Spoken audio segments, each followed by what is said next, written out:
settle down and we'll start to dig in. So thanks for joining us tonight. This is the kickoff event for our downtown master planning effort. Hope that we'll see you tonight and then throughout the process.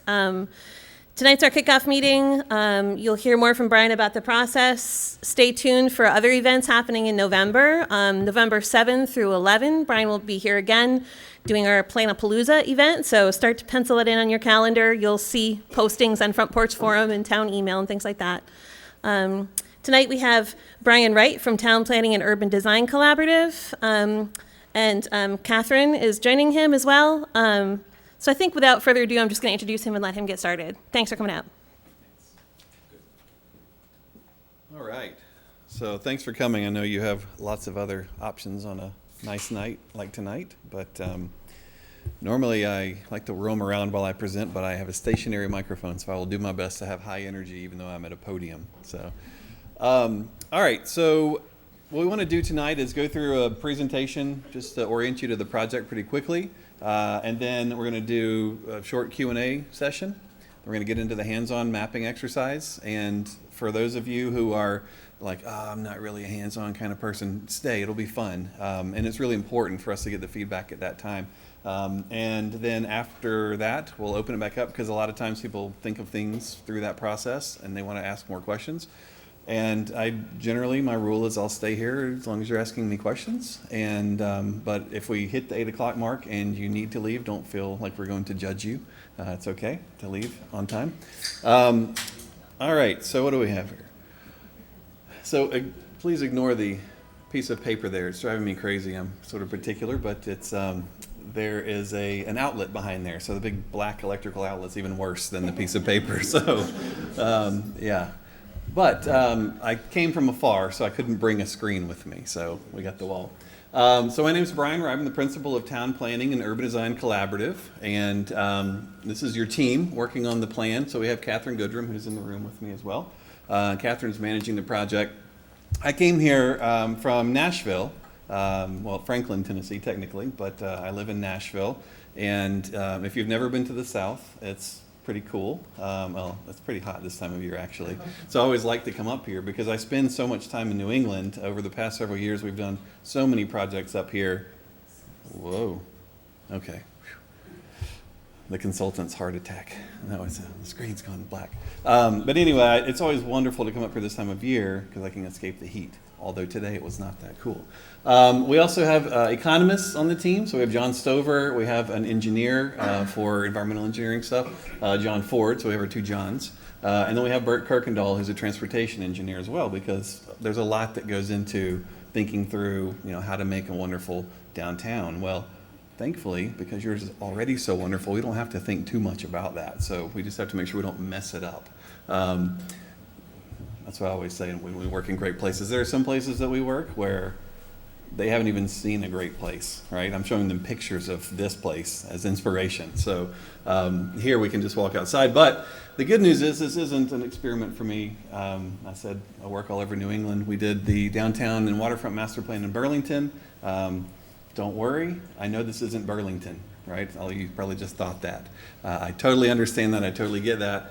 We've also worked in other small towns around, like St. Albans and Colchester and others. And we work a lot in New Hampshire. And I also know that New Hampshire is not Vermont, right? So that's okay. We work in Maine. I know that Maine is not New Hampshire or Vermont. So I know a lot, even though I'm from the South. So don't judge me yet. Just make sure. But in Burlington, the thing that I'm proud about in that plan is that it really has inspired a lot of change and improvements there. Now, some people, obviously there have been some controversial projects. We said, hey, what if you got rid of the suburban mall in your downtown and put the roads back through and all that? We didn't say how tall it should be, and we know that that's been so we said, what if the stores turned inside out and faced the street instead of inside? So so they followed some of our instructions, but nonetheless, there have been some exciting things that have happened there. But I'm looking forward to, because I like a place like this. In Burlington, it's not that big of a place, but here, like by the end of this, I may know all of your names, right? There's a small enough population that we can really embed ourselves more than we can in larger cities. So the way that we think about projects is really holistically. For us, we know that, in any given community, there's sort of all these different constituent elements here, natural environment, built environment, regulations, provisioning of, services and whatnot. And when you start pulling on any one of these threads for the sort of sub areas, it has an impact across this network, right? So you can't just sort of blindly pull on something or change something and not think through, what that ripple effect is going to be. And in a place like this that is so special already, it's particularly important to make sure that you're not sort of being careless in how you think through things. So once we recognize what those connections are, that's when we're really able to start being innovative and coming up with some really cool things that are able to take you to the next level. Now, that said, again, and I'll keep focusing on stressing this, I know that our job here isn't to make this place great, because it already is, right?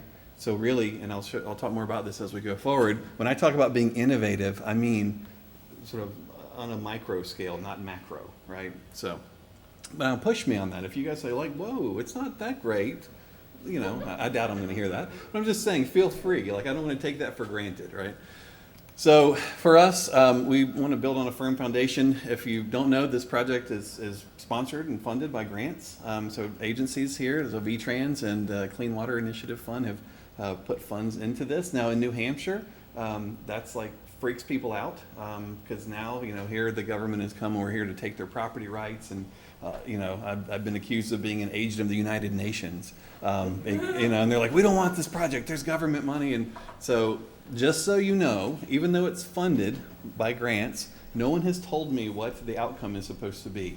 We are truly here to hear what you have to say and incorporate that. And you'll see that through this process. For me, somebody's saying, oh, yes, you must know a lot about this place. I don't know anything. I've been here as a tourist once, and I came and did a presentation one time before talking about economic growth and whatnot. But for us, this is the beginning. It's really the kickoff for us, too. We're here to learn.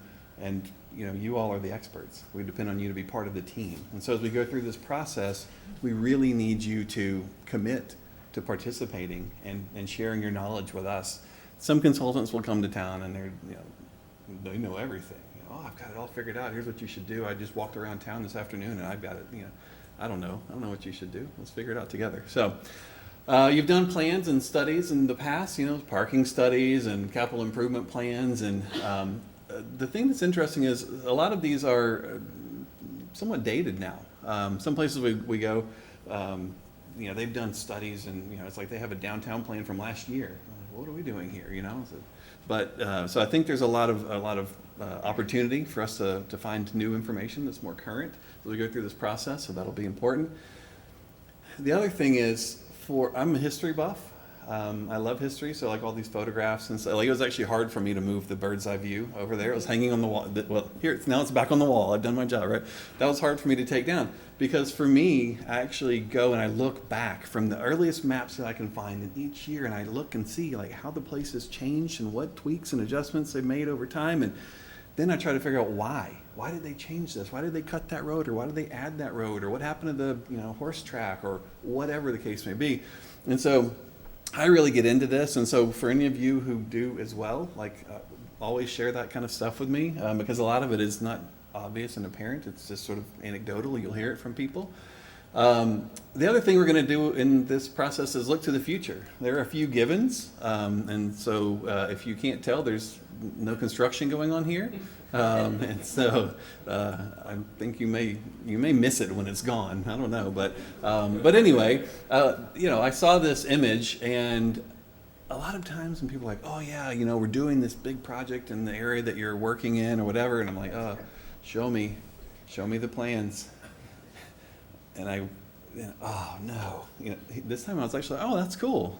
Okay, good. That's going to be great when it's done. So I'm really pleased that when we're looking to the future and trying to figure out how to incorporate that, I'm not doing it begrudgingly. Anyway, so what is a downtown master plan? So I don't want to take for granted that you all are, secret planners and have come here knowing everything. But the idea is that the downtown plan will establish a vision for the future in the downtown. It'll explore public and private investment. So a lot of times, we work on plans and people say, well, who's going to pay for that? And I'll say, whoever owns the property and it now has the opportunity to do something really cool, you know, and when they develop their property, it'll follow the plan and they'll pay for that. Or if it's some public infrastructure improvement or whatever, then the town would pay for that, you know. So it sort of works both ways. This isn't just about what does the town, you know, control and what does the town put in money for. It also provides guidance for growth and development in the future. And so what we want to do is, and again, in a place like this, we have to be very careful and thoughtful. And so instead of just responding to development proposals, you get ahead of it. You're being proactive and you say, here is our community vision for the future. And now then, as development comes on, you look and say, does it meet up with what we all came up with during the process, right? And then it also will contain action items to direct the implementation of that. So it's not just like, here's a bunch of big ideas, it's, you know, here's how we do it, and get to the finish line. So in the downtown plan, we'll have several different elements. There will be an element that talks about the public process, because down the road, when people are looking at the plan, we want them to see like it went through a robust process and there was lots of input given, and here's how it went. And then we'll have, you know, guiding principles that'll say, you know, whenever we make decisions about growth and development, you know, does it meet these principles? And so we'll work on those together.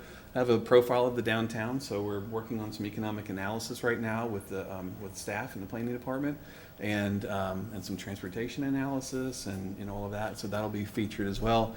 We'll have an illustrative master plan where we'll actually, you know, take areas around the downtown and actually draw specific plans for them, like what could happen on this piece of property or in this little area here or whatever, and you guys are going to help direct us to where those kind of interventions might be.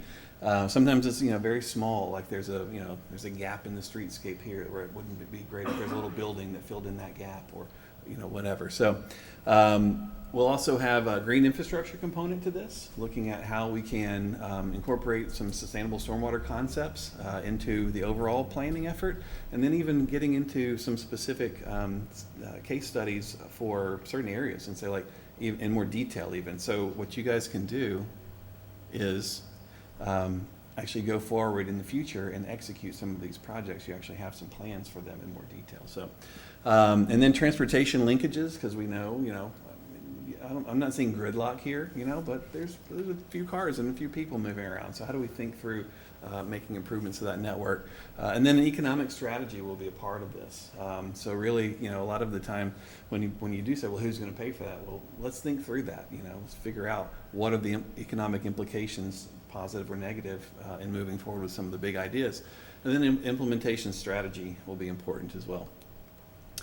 So one of the sort of the points of doing this is to, as it's stated here, maintain the vitality of downtown and encourage new investments using opportunities for infill development, right? So the idea is not to, like, how do we make this better? Like, is it even possible? I don't think so, right? It's pretty awesome. This is, you know, the postcard view that most communities wish they had. But it's more about this, like finding these opportunities to start to, you know, what do you do in the little alleyways that takes you down over here? What do you do in the, you know, public lot that's, you know, down by the river? And, you know, looking at those kind of things and trying to figure out, you know, opportunities for those special moments. They're very intimate, and most importantly, making sure that the character of whatever happens there is appropriate. So it's additive, adding value to your downtown rather than just development for development's sake. It's adding value to the developer but taking away from the community's, you know, overall value. So if you can see, there's a red line here. So our sort of study area right now is in this red line. There's a few areas that have been called out, like the Baker's Lane area here, it's over here. And a few others that we are going to look at in more detail. But as we go through this exercise tonight, you're also going to start to direct us to some places as well that you think are opportunities. Some really cool things can happen there you might want us to look at through this process. So here's the thing. Every place we work, especially college towns, there are some people who love data. And it's like all about data. If you can't prove it, you can't do it, right? I get that. And we do projects, and, you know, data will be part of this project as well. But let me give you a little bit of my take on data for a second. So this is the way that data starts off, right? Data starts off in stacks. and then it turns into piles, and then next thing you know, you're drowning in data, and except for like the two people who are really into data, it's now the whole thing is inaccessible to everyone else, to the normal person, right? And so for us, what we want to do, we want to find the relevant data, and we turn it into infographics and things where, like you see in a magazine, like, oh, here's some interesting and useful information. But more importantly than that, it's this right here, the insights. We try to find the insights from the data. What is it that we learn from that data that we can now do something with? So we take action on because of the data, not just data for data's sake, not data for proving its sake. So I say that, and for those of you who are data files, if that's a word, don't worry, it's there. It's just not going to be featured all the time, right? And if you want to know some things, once the economists and and engineers get involved, there'll be more of that there. But don't hang your hat on it, because for me, this is the kind of stuff that I really get into that gives me lots of insight. And this is something that Jen put together. There's a survey that went out. Some of you may have participated. So this question said, in one word or phrase, what is it about Middlebury that makes us stand above other small towns? So the word cloud here. So community popped up. The bigger the word, the more it appeared, right? So community, town, college, historical, diversity, cooperation. I love that, because what I've seen from our work all over the country is that the more cooperation that the community has, the more successful they will be. We're working over in Lewiston, Maine, and we're doing their comprehensive plan for the whole city. And it was amazing. We were talking about arts and culture, and we had a meeting, and we discovered there were like 48 groups that do arts and culture, and like some of them didn't even know of the other ones. And it's like, hey, can you all list your initiatives here? And we looked at them and they're like, y'all are doing a lot of the same things. Like maybe if we consolidate it a little bit, and so that cooperation becomes really important. And so I think that I'm glad to see that it popped up here. Creek popped up a lot, and so for me as an outsider, I've always been amazed by how inaccessible it feels, right? Like you go over the bridge, wherever, I've lost my bearings, sorry. Go over the bridge and you can see the waterfall, and I see there's the pedestrian bridge, and then there's the park behind the Marble Works place, and what is the big grassy patch, but one of the best views is down Baker's Lane, right? And it's like, well, if you park there, it's great, I get, I'm gonna park there, there's the creek, and so those are the kinds of things, like, I'm glad to see it popped up as a big word in the cloud, and I like to know more about that, and why it pops up, and how you all think about it, and how you use it, and what it means to you. Another one here, walkability, that popped up a lot, so that's good. So the next question was, what's Middlebury's biggest hidden gem or greatest area of untapped potential? Look at that. Wow, there you go. It's the biggest one there. Okay, so good. So we're on the same page, right? So hydropower, that's great. So you guys have hydropower here? We could. Okay, great. Nice. There we go. Great, good. See, I told you I don't know anything yet, right? What do we got? The museum, that Riverside, the falls, great. Yeah, good stuff. All right, another one. What is one new thing you'd like to see in downtown Middlebury? Not related to parking, it says. Restaurants, apparently you all are hungry. Painted murals in Bakery Lane, nice. That's interesting. That's so specific to have gotten to be so big, It's like, yes? When was the survey done? Like last week. During the downtown block party. Yeah, the block party. Oh, Yeah. okay. Really recent. Okay. Yeah. Housing, so housing in downtown. Practical shops, I like that one, practical shops. So anyway, this, for me, like, this is so unscientific, right? And, it could be that everybody who answered these all carpooled together that day, so they all think the same things, and, I get it, right? I'm not hanging my hat on this, but it tells me more than you would think. The other thing that will be interesting for you to know is that sometimes people get nervous about the number of people who come and participate in a process. So we'll work in a much larger place, and you may have the same number of people as we do here, and they go, oh, what are we going to do? Nobody participated. And so we do these exercises, and I say, watch this. So at the end of the mapping exercise, each group will present what you've come up with. And by the time we've gone to about 3 tables, you'll all start saying the same things. So it doesn't matter if you have 1,000 people or 10 people. As long as those 10 people didn't carpool together, that's why I use the carpool, as long as they didn't all come together, and they're not friends and family, then you can get the information you need. So that's why when I talk about data, I don't mean to minimize its importance, but it's remarkable when you do this a lot, what you learn. So for outreach, there'll be information posted on the town's webpage. So if you've never been there before, townofmiddlebury.org. So go there and keep up with what's going on and when to come and participate. Milestones throughout the project. So here we are now.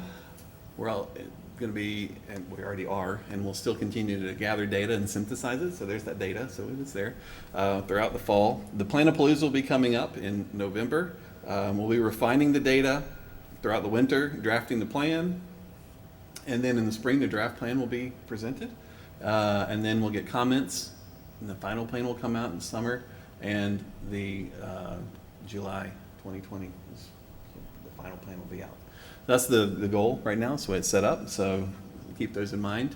One of the other things that we're going to do is this process called On the Table, and it started in Chicago. It's really cool. So we'll create these little packets, and you essentially volunteer, you sign up and you host a conversation with your friends, with your coworkers, you invite them over for dinner one night, you have 4 or 5 people around, and you kind of go through this little packet, you give the information, you submit it back to the town, and then we have it. And it's a way, like we can do Planapaloozas and all this stuff all day long, but it's a way that we can get so deep into the community that you can never do by just having big public events, because if your friends ask you to come, like you'll come, hopefully, if we ask you to come, you might come, So that's a really cool thing, and it's very simple to do and fun and gives you an excuse to get together.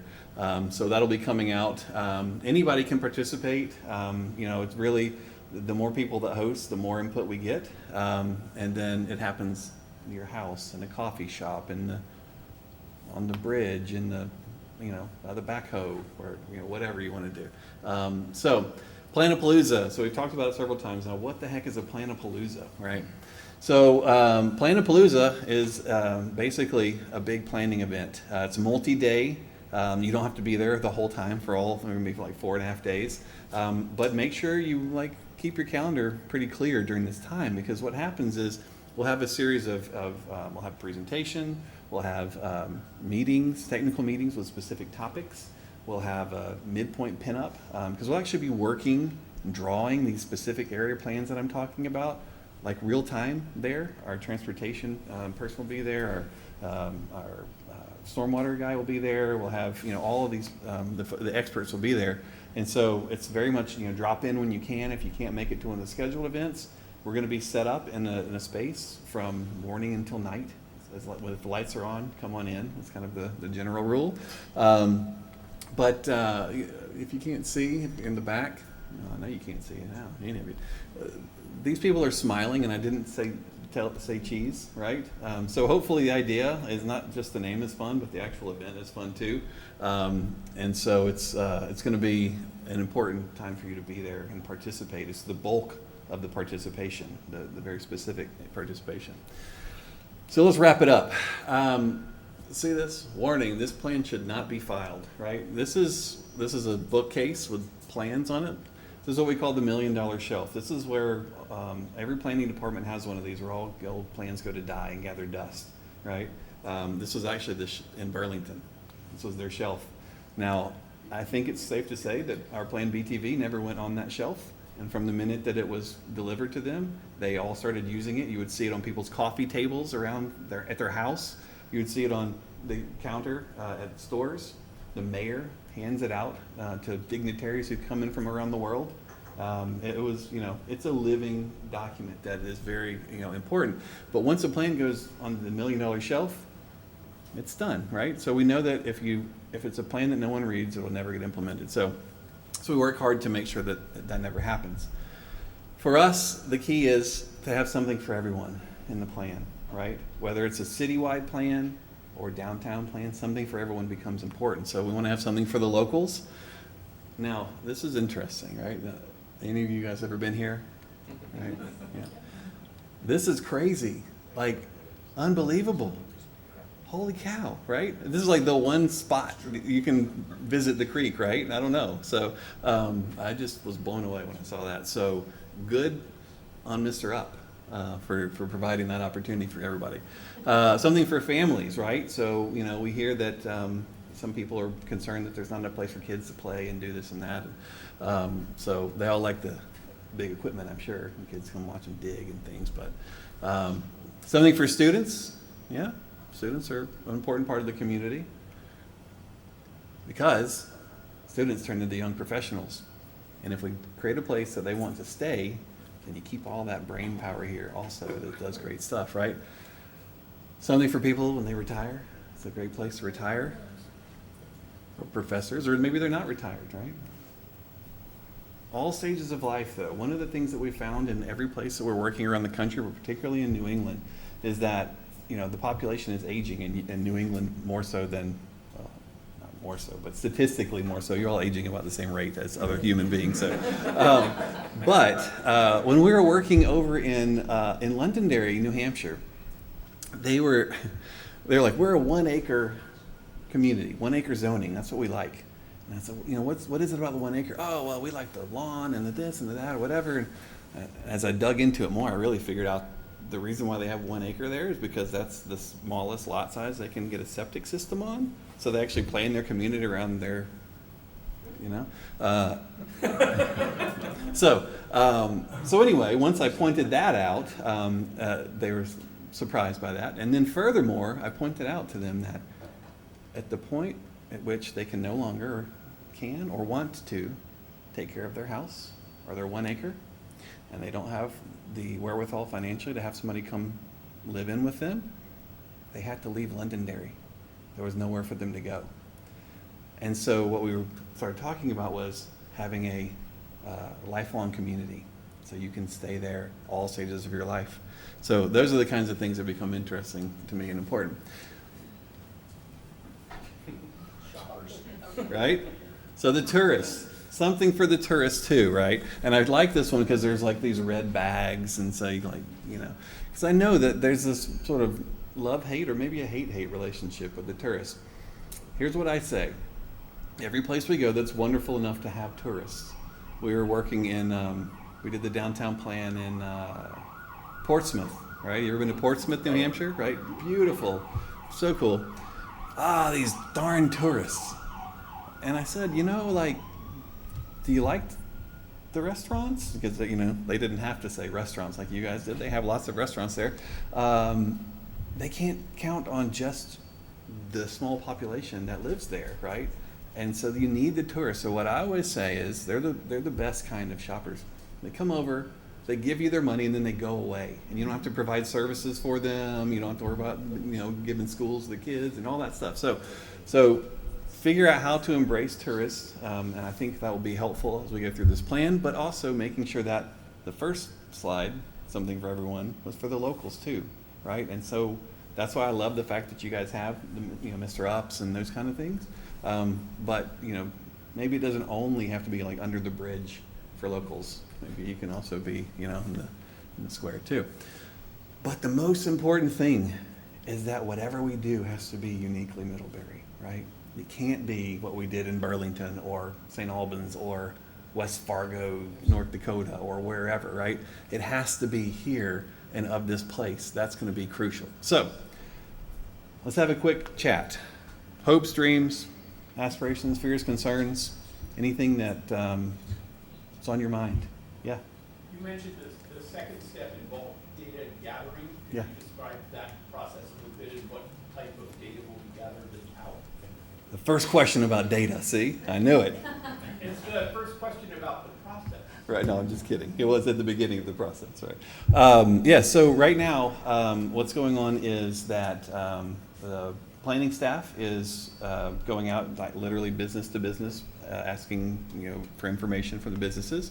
And then my team, the economists, engineers, transportation folks, they're all gathering data from their sources as well. And so we're basically putting it all together, and then we'll start to synthesize it and see what's in there, what are we learning, and then again, most importantly, getting to those insights. So it's a, sort of a typical data gathering process, if you will. But it's, again, so here's one thing to note, right? This project it's a wonderful project for a wonderful place. But what we have to keep in mind is that you all have a finite amount of funds available to do the project, right? And so what it means is we have to be very resourceful. Like, so in some projects we work on with much more robust budgets, we wouldn't, ask staff to help gather data, right? And so they're doing that, putting in that sweat equity and being part of that team.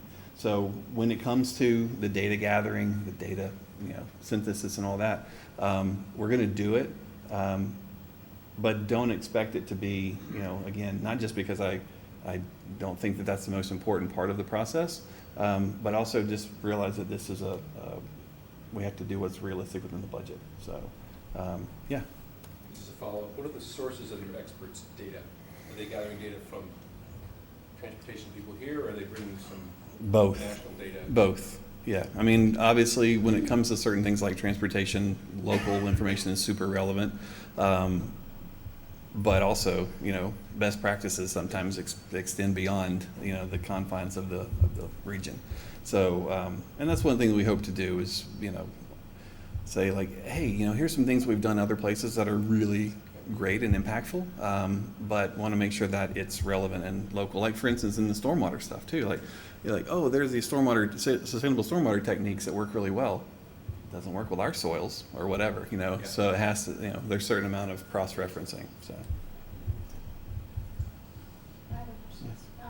So, and I may not understand fully, but is your job, your purview, mostly planning, like in terms of, infrastructure of the town or layout, things like that? And does it have much to do with economic development, or is that? not Both. Yeah, so there will be an economic strategy that goes along with it that's supportive of and informative of the actual physical plan. So what we want to do is make sure that we're not proposing something, first and foremost, that's out of character of the community, and then that's not realistic market-wise. But we also want to make sure that, at least at the earliest points in the process, we're not limiting ourselves to what we think is realistic. Because the thing that's interesting about the whole Burlington Mall is they actually wanted us to take that out of the plan and not put it in the plan because it was so far-fetched that they would do all the things we proposed that people thought it might discredit the plan. And so I begged and pleaded, and they let us leave it in, and they sold the mall, and the new owner picked it up and said, wow, we can do that? And there you go. So we don't want to be too limited to reality, but we also need to be realistic. So our visioning can't turn into hallucination, right? Yeah. I guess this feeds a little bit off of that thread. I'm wondering whether you bring to the community that you work with good outside information. And it occurs to me that we know what our community's like. We may have some sense for what we think it might want to be like, but there's a lot we really don't. We don't know what we don't know. Yeah. And just to choose, and there are a lot of forces in the world around external to us that are changing pretty rapidly, from economic market conditions to, if you've been in the Bahamas 2 or 3 years ago and you've been planning with them and you hadn't brought to the table the idea of climate catastrophe, you wouldn't really have done your job very well. It Yeah. occurs, in hindsight, it's easy.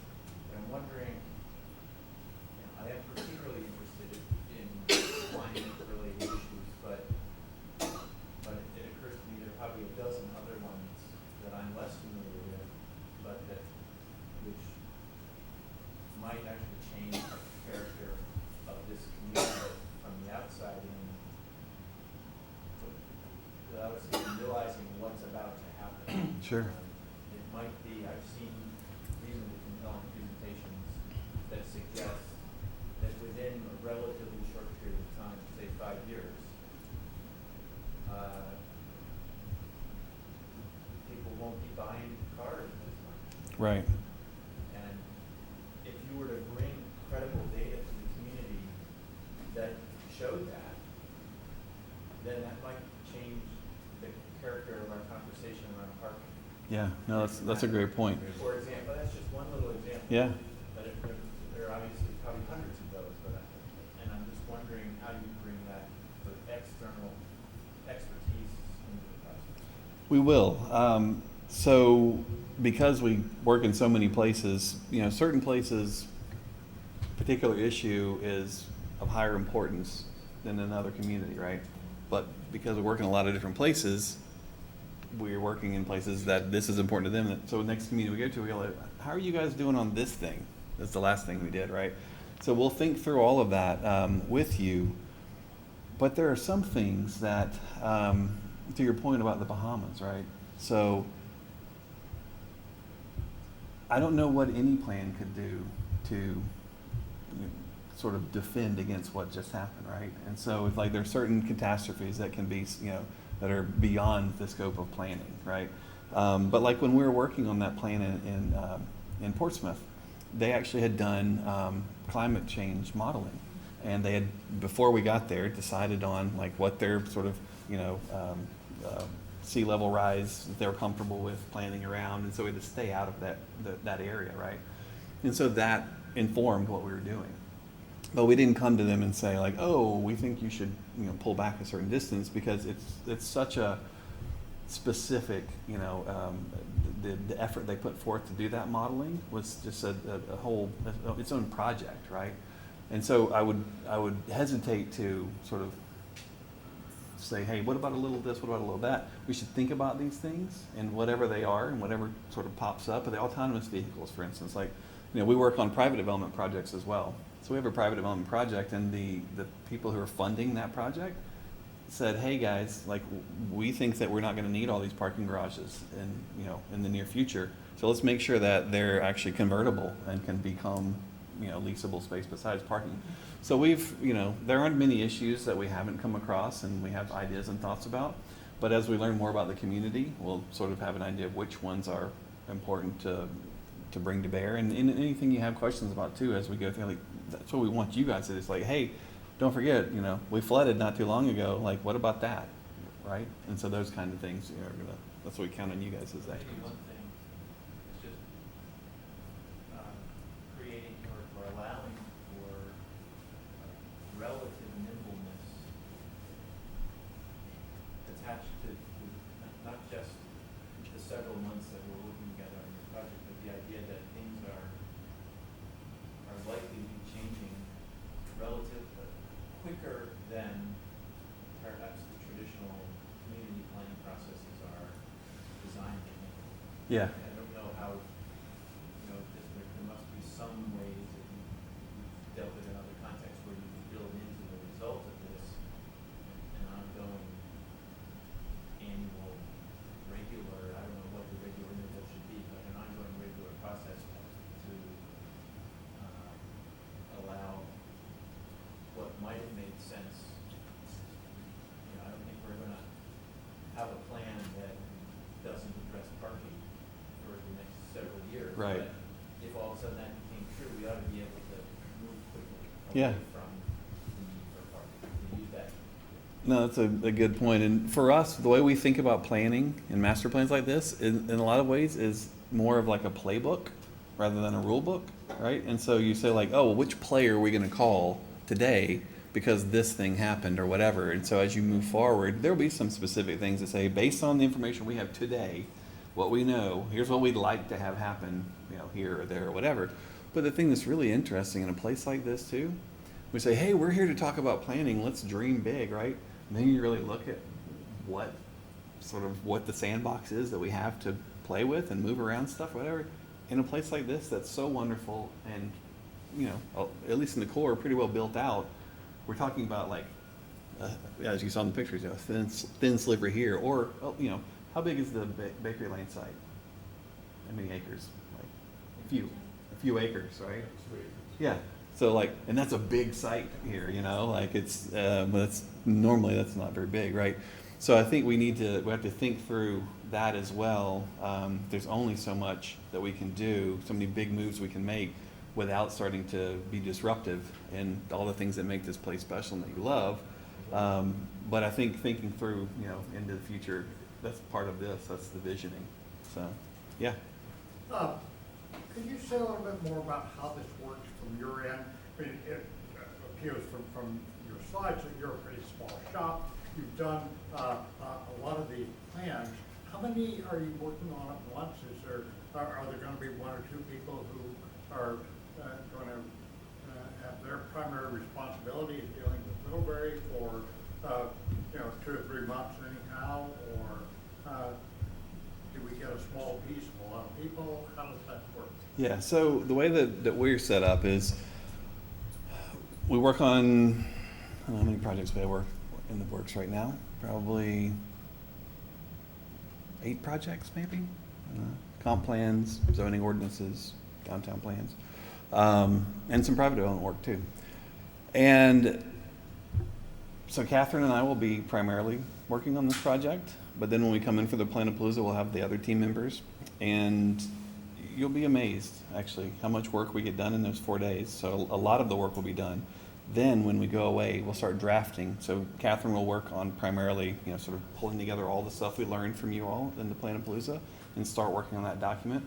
But the way that we're set up is we're a very horizontal organization, and so there will be times when we'll pull in team members from who are working on other projects who don't have a deadline right at that minute because we need to get your document out at that time. So it's just normal for us. So, but it's You also great. have a steering committee and a planner to support you on the day-to-day stuff. Yes, absolutely. Sometimes people don't see that. Like the newspaper article made it sound like it was just you doing it alone, but Oh no. that whole support network. Yes. Yes. No, I would. People have questions they can always pop in. Yeah. No, that's right. It's for me, so Jen and their team will be, just part of our team. That's just the way that even if we had 100 people, that's the way we work, because, they're on boots on the ground here, and can, every day can go out and look at something or take a look, so. That's a nice thing about TPUC, because they are a small shop. I do feel like I'm part of your team, and it's not just you checking in coldly as you're working on 100 other things. Right. She's like, will you quit calling me on my cell phone? So, on Saturday night. We Yeah, both so. got each other in vacation, so we're even. Right. All right, so here's what we're going to do. We're going to start the exercise, and there's instructions on the table, but I'll tell you in general. So there are dots, little dots that are colored. Green dots you put on things that you love in the downtown, and you have red dots for things that need improvement, and blue dots for opportunities. When you put a dot down, take a marker and just make a note on what the dot is. What are you pointing at? It's obvious to you because you put the dot there, but then when we come back because we actually go and we take all the dots and we put them all on a map in the computer together and we overlay it and we start to see, where it starts to really show really green or really red, and that helps us zero in on some of these areas. And then there's also a portion where you come up with 3 big ideas as a group. So, what are some, again, don't limit yourself to reality. It doesn't have to be, so, maybe like space needles, I don't know, but it can be more realistic than that. But anyway, big ideas, and we're going to get those down. And then also look there's another part of it for connections. So we want to find connections for biking, walking into the downtown, roads that need to be worked out a little better that aren't very pedestrian or bike friendly, or automobile friendly even for that matter. So those are kind of the 3 main parts of the exercise. And when you're done, you'll have one person who holds the map and one person who is going to present for your team. And you're going to stand up and give a quick presentation of your big ideas. And we're going to go through all of you. And then we're going to open it up for Q&A again. And I'll stand here as long as you want. So you have 30 minutes to do the map exercise. How are we on time? So we got it? Yeah. All right. So look on your name tag. There's a number. And on the table, there's a number. Match yourself with your table number. On your mark, everybody, the time has come.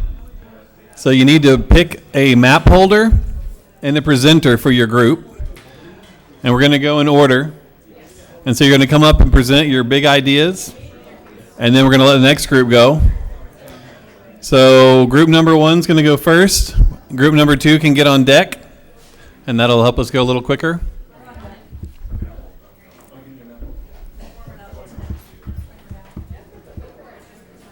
Group number 6, who's back there in the secret room, can come in here so they can listen. Are you ready? Yeah. You want the mic? Oh, wait. How do we get them on camera? Over here? Yeah. Can you guys come over here so we can get you on camera and the mic? So all the folks at home who are listening can...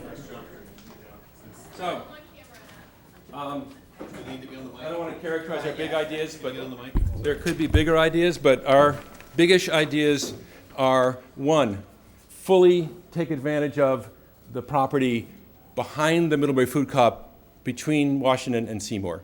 A connection, and it's been identified by the town as a prime spot for multi-use development.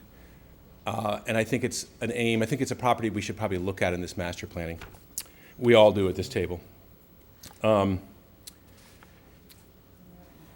We discussed, let's do a pilot pedestrian-only Merchants Row and see how it works. It's certainly been very good to make it one way. I think most people agree that works. And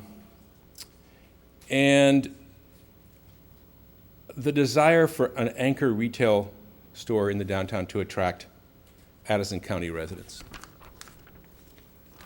Thanks. And there are tons more, but we can only do that one. All right, group number 2. Oh, that's, Number 5. you were supposed to be on deck, sorry. All right, group number 3. Let's see if you can study listeners. You guys will get on that. All right. Also, don't know how big these ideas are. We talked about designating employee parking for folks that actually work in the downtown out of the core area. We talked about turning the town green into an amphitheater space. Doing something with Ben Franklin, but what that looks like, we're not exactly sure. We talked about a dedicated bike path, and then turning Upper Merchants Row into the cultural hub of town. It kind of already is, so let's embrace that. Okay.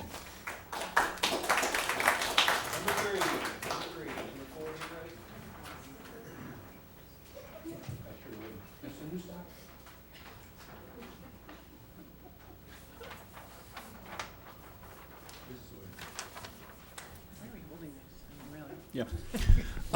We identified a number of areas of concern or opportunities for improvement, and some of those that haven't been mentioned included the possibility of some development in the area down out by the police station and the wastewater treatment plant. We expressed some concern about empty buildings in the or perhaps an opportunity in the empty buildings in front of Shaw's there that have gone unleased for some time. We had a few other areas of concern. Many of our blue dots centered on the area around Bakery Lane, concern about the Bakery Lane alley, opportunities for development there, possibilities with the library. Our overall ideas had to do with bringing more residents closer to the downtown. So increasing the number of people living in the downtown area, but then secondly, making it easier to get from one place to another, both for automobile traffic, for pedestrians, and especially for bicycles.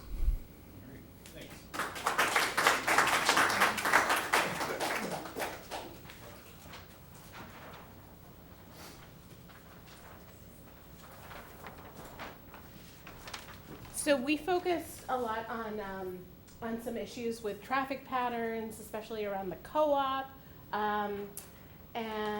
But we also talked about a river walk that would be connected all around Otter Creek. We talked about burying our power lines, accessibility for disabled pedestrians and for more bicycle usage downtown. And then also looking at having more e-vehicle stations or charging stations around town. Is there anything else? Okay.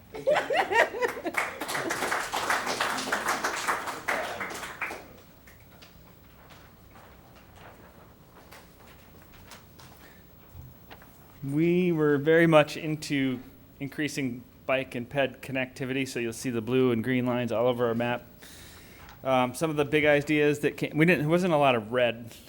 Actually, Farhad came over and encouraged us to use our red more, but not a lot we don't like about Middlebury, a lot of opportunity, and a lot of the opportunity, the blue dots show up in places that are dedicated to parking right now, or places that are undeveloped with buildings, or there are gaps in our streetscapes. Other ideas were to increase housing downtown, to generally increase density downtown, family access trail directly into our downtown, and there was the idea of developing the College Park, Triangle Park, into housing or commercial office space. So it's about bringing density to the downtown. I think that's it.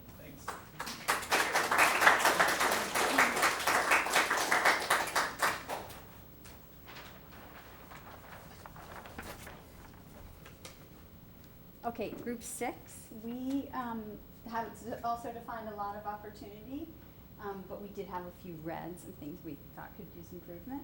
For our big ideas, we talked a lot about more use of the waterfront. So the example of Mr. Ups was shown, but there's also a lot of other spaces like behind 51 Main and over Bakery Lane that could potentially be interesting for waterfront development. We also talked about the idea of a more dense downtown in terms of residents, and but specifically with the idea of like an anchor community space that would maybe be for teens activities, or just like a kind of hangout area. We also we touched on the idea of this innovation hub, and in Springfield, Vermont, they've had this really great experiment there where they've have a ton of high-speed internet, and they have recruited entrepreneurs there and sort of hosted them, and it's been this really interesting project. The high-speed internet, though, I think is a requisite for that. But the idea of also maybe potentially like free, accessible internet in the downtown area. And then again, we talked about sort of housing, but specifically more affordable housing to bring up the density in the area, and maybe even combine that with some sort of more reliable child care solutions. Thanks. Okay.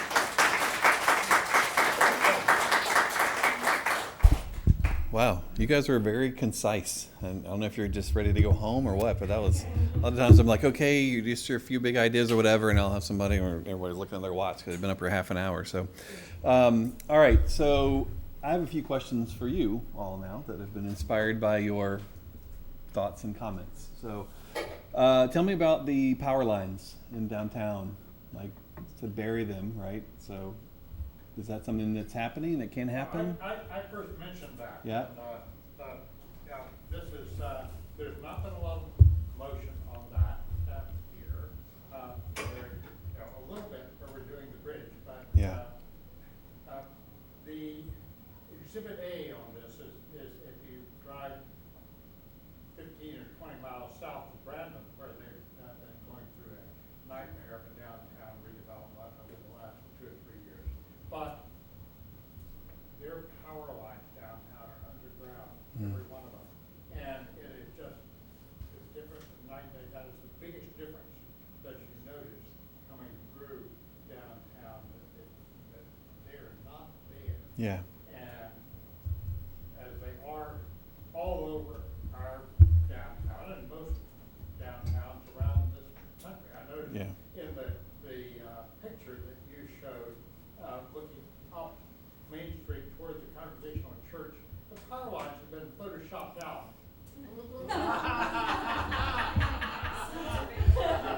That was not me, but yes, Well, you know, I'm not so. accusing you, but they had been, that was right, this is a passive Yeah. instruction.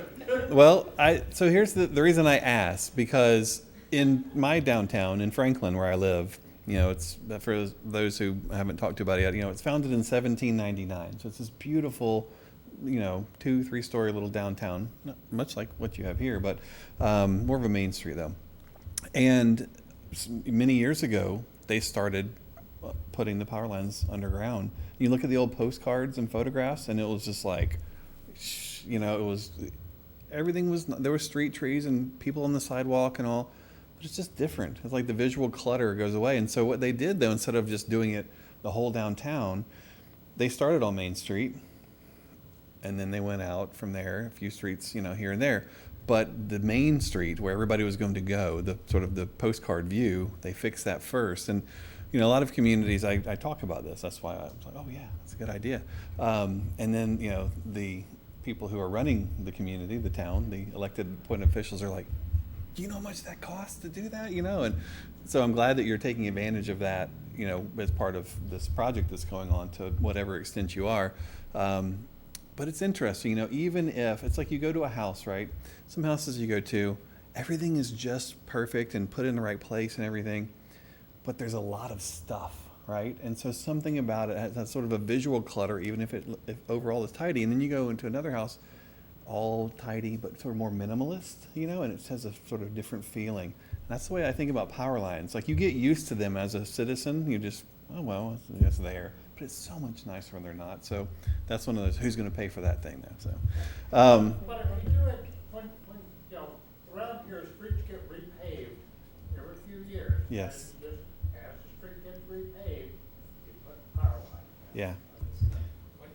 Yeah, it's, well, and where I live, you know, it's all like limestone underground. So it's like you're blasting and stuff. So some places it's easier to do than others. And in the places where it's hard to do, sometimes it's just a matter of like moving them, you know, like to the alley, to the back side of buildings instead of in the front rather than underground. So that's good. Yes, please. However, I want to add that in 1977, I pulled the original Buttolph Acres. Now, there are no streetlights in Buttolph Acres. Yeah. And I was told that when Ed Buttolph developed the area, he put in the underground utilities, but he was not required to put up the infrastructure onto which you hang streetlights. Therefore, there are no streetlights in the entire Buttolph Acres, and it is a dark neighborhood to drive through. Yeah. So that's one of those things. A lot of people are very focused on dark skies and, you know, even have regulations in their community about it. And in fact, there are some communities now where they're actually designed for amateur astronomers. And so they literally, it's like, you know, everybody has telescopes and viewing observation decks and all that. And there's one of those big ideas I bring you from around the country, right? So another question I had for you was, you're all talking about densification in the downtown and housing and all of that stuff, like, no big deal. That's unusual. A lot of places we work, you start talking about that and people start clutching their pearls and freaking out, you know? And so tell me about what that means to you and what level of densification would be acceptable, and, you know, are we talking like going up? Are we like, what are we talking about? Ooh, you're all quiet now.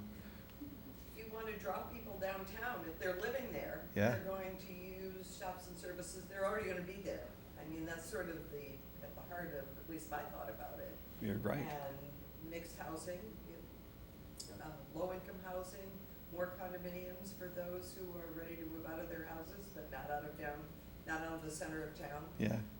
That's been successful in town, and Yeah. it seems like we could use more of it. I don't know where you'd put it, but Yeah. that's the opportunity zone. Yeah. Well, you're not wrong. It's just not normal for in a place like this too. I thought of it, but sort of purely of just Yeah. about every other group. Yeah, no, it's, sometimes we just go to places where people are enlightened on planning things and it's not, you know, a stretch for them, so yeah. Well, so right, currently, most of our affordable housing is in houses that have been converted into apartments down on Court Street. Mm-hmm. And I don't know how easy it would be to turn them to build up between the houses, so it was more like condos. Yeah, Uh, interesting. One thing we learned, Still maintaining, the problem is that you don't want it to look like the condos that I grew up in Southern California, oh, right, right? Because this is not a beige and aqua stucco sort of world. yeah. It's tricky to keep the character while doing these things. You have to be very careful. One thing we learned in Burlington was they'd done a great job of providing affordable housing, but what it meant was that all the developers said, okay, fine, we have to meet the requirements. We're going to offset that with $1 million condo penthouses or whatever, and then like everybody else They're great at affordable and great at multi-million dollar and not good in between. So you have this whole missing middle, it's called, right? And so we had, one of the things we proposed there was, because they'd done such a good job with affordability, that they either shifted their focus to expand what affordable meant so that it was more middle income, or move it for a minute, for a little while, and sort of fill in the gap that they had created unintentionally. And so as we think through this as a community, we have to sort of figure out what's missing and how do we make sure we don't have unintended consequences while we are doing good and proper things. Yes? I wonder if having people living downtown really means they're gonna shop downtown or go downtown, because, for example, two of our biggest most prominent spaces are art galleries now. Yeah. And I admire the people for putting the investment into those buildings and they're selling art, but the people who are living around in these apartments, that doesn't really benefit them. You only need so much art any given day, right? So. People are gonna, businesses are gonna go for where the money is. Yeah. Well, I live downtown, and I moved downtown because I wanted to shop downtown, and also I don't have a car, so it's really hard to go.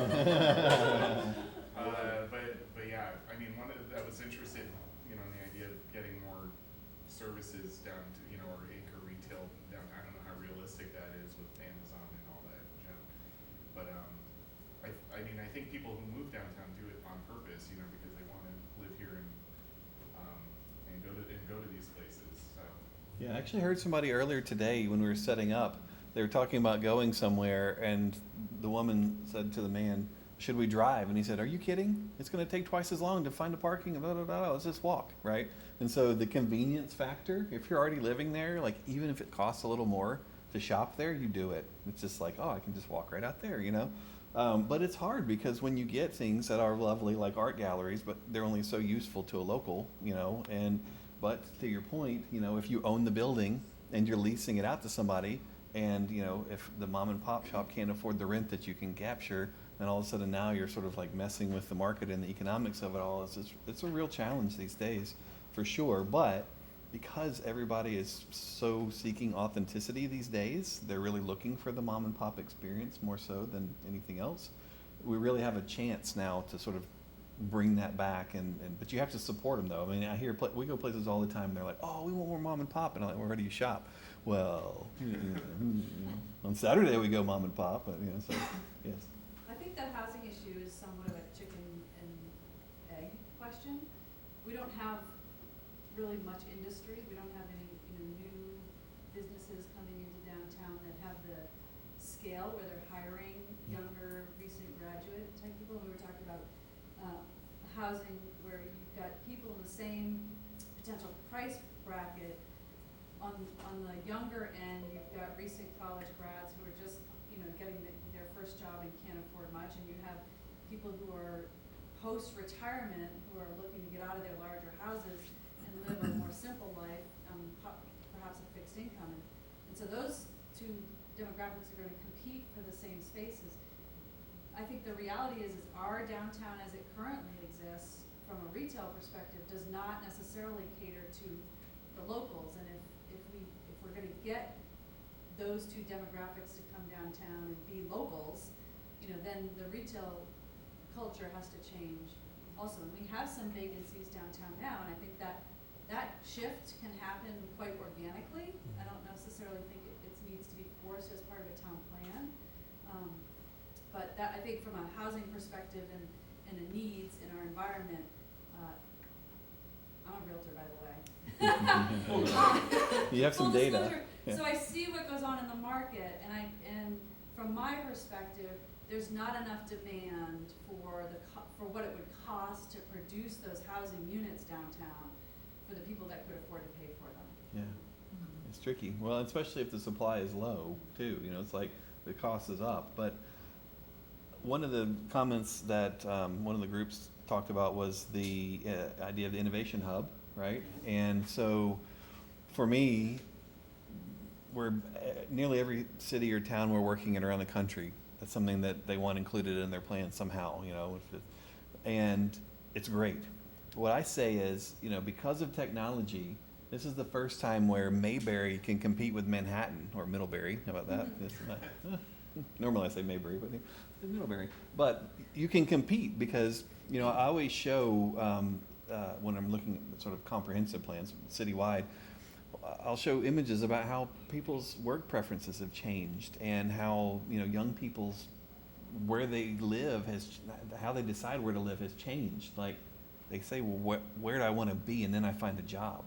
Or they say, where do I want to be? And then I find a job that's not even in that city, but I'm still there because of technology. And so getting that technology stuff sorted out and becoming known as a high-tech place, it really starts to make it where the possibilities are expanded so much. And the smallest thing, like starting by getting, you know, free public Wi-Fi in the square, you know, yeah, right.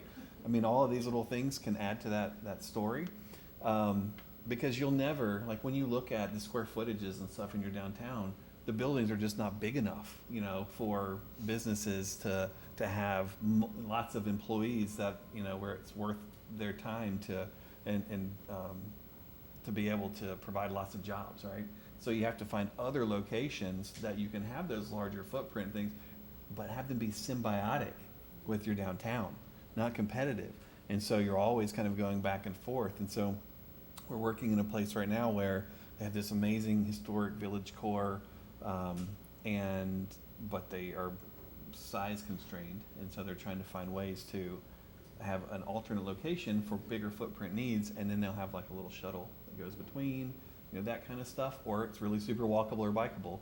But if everything that's in your downtown is super expensive, even if it's, you got these great cool tech jobs, they're still not making that much money from the beginning. And so they may be, you know, eating with and shopping with the locals for a while. So it helps build that stuff. So, you know, there's a lot to it, but all good points. Yeah. This is a question for the room. I'm just curious. Is there anyone here this evening officially or quasi-officially representing the college? Can you repeat the Is question? there anyone in the room this evening officially or quasi-officially representing Middlebury College, just to be? It was Amy was here. Amy Harlan was here. Okay. Yep. She participated in this. Great. Thanks. I'm just curious because it's important. That's Absolutely. always the elephant in the room, or not, but it's. How is it with the university here? Some places we go, it's, you know, I say that and people are like, don't say that out loud. Another place, oh yeah, they're great. You guys get along pretty well? It's okay to be open. Okay. Yeah. All right, so forget getting along. Do you all like the fact that you have a college here? Is it? Okay, that's, not every place says that, okay? So, No. yeah, so that's good. So step one, we're heading in the right direction, right? Let's see, some more questions I have for you. New development, when you get new development, like people talked about, you know, around Shaw's and all these different places, like, are you to the point where you're done with suburban development? Yes. And you're ready to just like be all in and have there be one Middlebury that's sort of based on the most loved parts of Middlebury? Or are you okay with having some suburban stuff around the edges? Well, it depends on whether you mean residential or retail. All of the above. Around the edges. Strip malls, apartment complexes, big box. I'm done with strip malls. Not the whole country was. Maybe. But I would say the largest development that's happened in this region recently has been retirement communities. We now have two large retirement communities, which Yeah. have, I hope, contribute substantially to our economic base. And raise your hand. All the time. Do they contribute to the character of the community, or is the form of those those developments? Are they like? Are you guys like, oh yeah, they knocked out of the park? That feels totally Middlebury, or like, ew, I'm glad we have the. People are involved. I Yeah. think a lot of the people are involved and they give a lot to the community. No, I'm talking about the form. Like, form? yeah, like would you put it on in a magazine story next to your picture of your downtown, right? Probably not. Yeah, they're hidden in a way. Like you wouldn't stumble in. You know what I mean? I think they're pretty attractive. They are. I mean, Okay. I've seen a lot worse. I've seen It's a high bar, by the way, you know, for me to compare it to that, right? But so here's one of the things, like out of sight, out of mind. Nationally, that trend is not the trend, right? Because when you go to those places, you don't want to be out of sight, out of mind, right? You want people to remember you're there and come visit and hang out and all of that stuff. So the trend nationally would be that it would be right in downtown, right? Like, so all day long, except not just in the evening or in the morning, you have people milling around downtown because there are people who aren't going to work. They're done working, and now they're just enjoying, and they're populating your center and keeping it lively all the time. Hopefully buying art. And then, so. By the way, that's an impressive art gallery, but that's, yes. I had a question about how the red line was determined on the map. Maybe even, is Jen still? Yeah, Jen's here, of course. I don't know who decided that that was. I'll let Jen talk about it, yes. So that map was just for a mapping exercise, and made about 9 o'clock last night. It's just our designated downtown, and I bumped it out in a couple areas like the police department and like Waybridge Street, just so people could be creative about potentials there. I was glad to hear some input about some other areas. Yeah, for me, I always just tell people, because I'm most surprised when people ask about it, because you're not the only person who asked about it throughout. It's such an imaginary line on the map, and I'm like, and a lot of times those lines are drawn down streets, but really what you want is, both sides of the street to relate to the other side, right? So don't worry about it, but, if it means something to you, then I'm interested to know what it means, like, emotionally too. Like sometimes those people say. I'm just curious how it was, how it came, Yeah. how the line came about. Some places it's funny, they'll say, well, we're not in the downtown, or why aren't we in the downtown? It's like, it's so interesting. I think we should ask about the hospital and the ambulance and recognize that they're important segments, but we don't even have them on the map. They're off the map. They're completely on the map. Yeah. There's a significant amount of employment out at the hospital. Mm. Where that goes, I don't know. Yeah. It's not within walking distance, right? This kind of planning should It is. Okay, that's good. Yeah. Yeah. How far is it, do you think? 10-minute walk? Oh, see, you guys you're hardy people from Vermont here. Like in most places in the country, that's not walkable, but it's a good point. It's close enough to be, potential customers and, all of that stuff for sure. Nice. Yeah. And most people don't walk to it. Okay. You may see this room, it's walkable, but. That's why everybody tells me, "Oh, don't mind my car. I've got dog hair in it. Sorry." It's like, There's a sidewalk to it, Yeah. whereas there's not a sidewalk on like Exchange Street. Yeah. yeah. You should have that going to us. There's a free bus.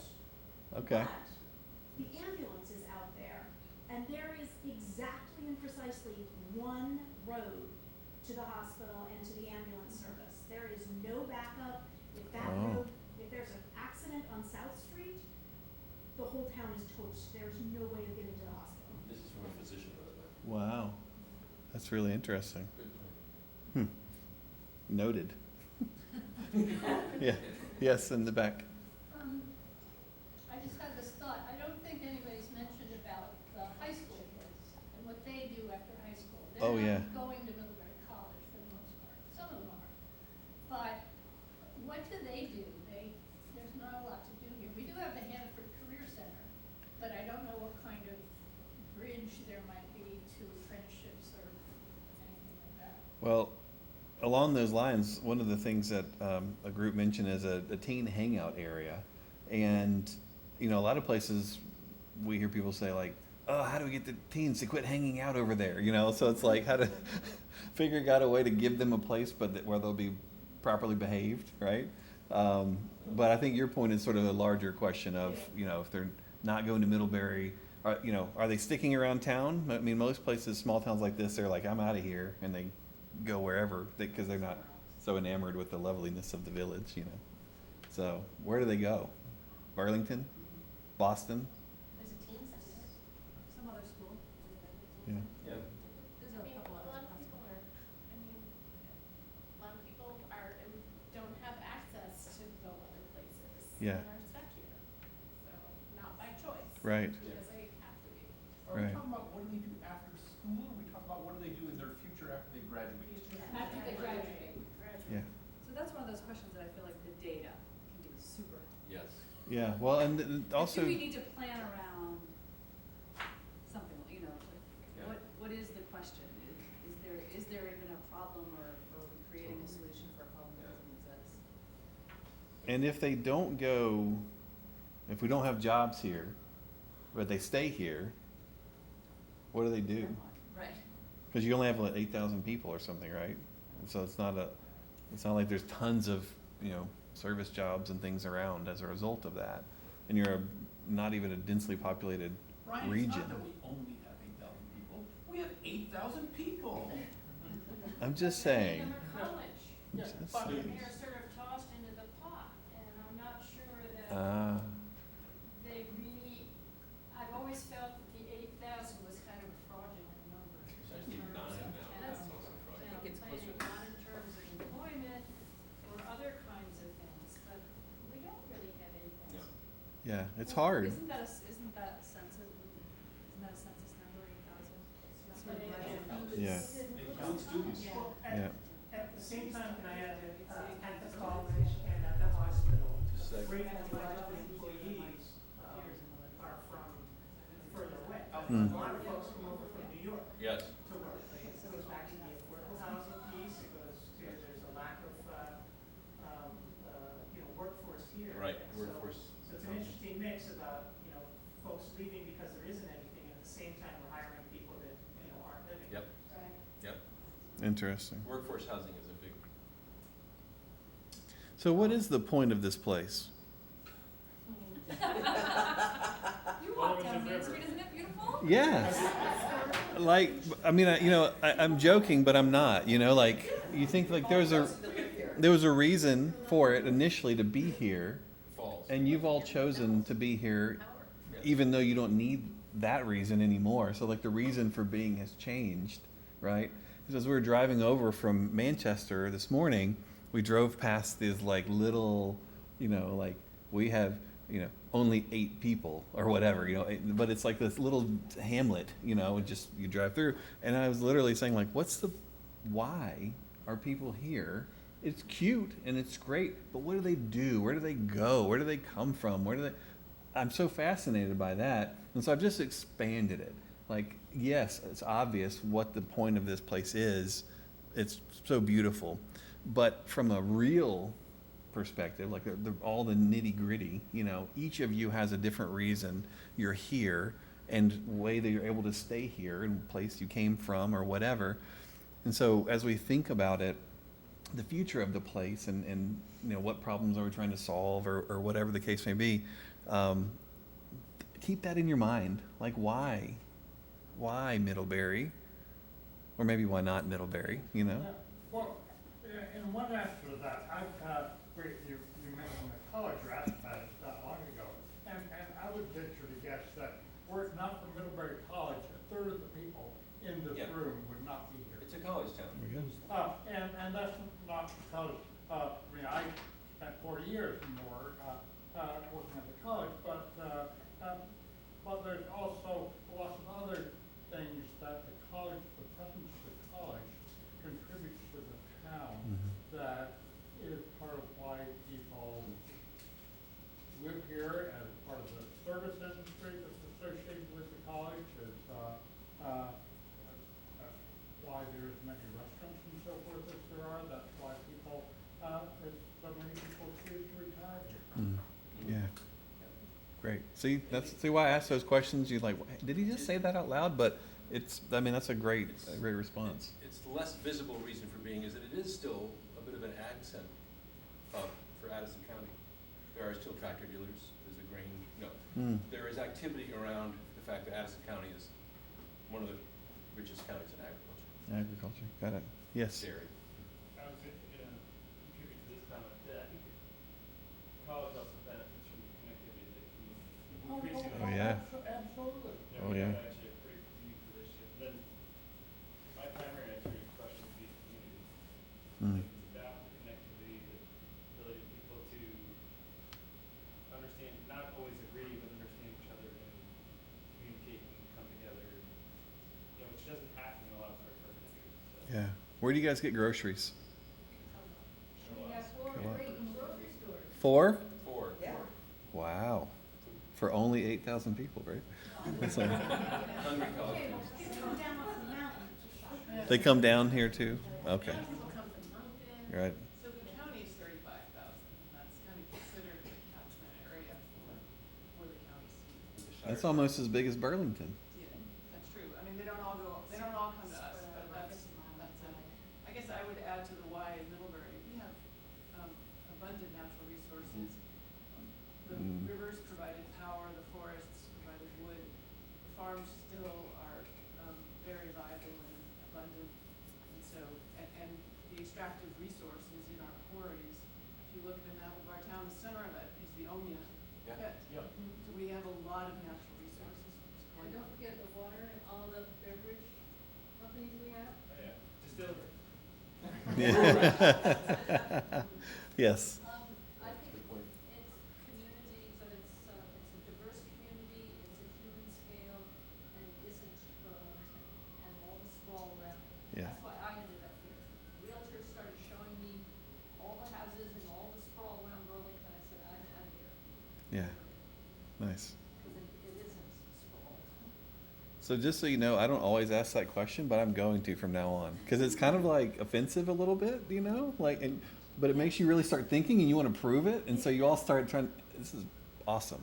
And by the way, the other thing I'm going to do that I just learned here is the numbering system that table number 6 used for your dots. I'm going to start making that requirement. I'm going to put numbers on the back of the instruction sheet, and people are going to number their dots, and so that's the the Middlebury dot system. So yeah. All right, it's 9:04. I'm telling you, I'll sit here as long as you keep talking to me. But okay, all right.